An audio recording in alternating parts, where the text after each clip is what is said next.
Сътворението, ден 1. Отворена книга Битие 1, 1 от 5. Български текст разказ.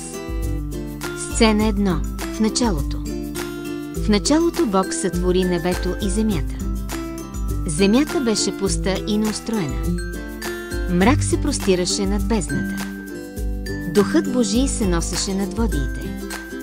Сцена 2. Светлината. И Бог каза да бъде светлина. И стана светлина.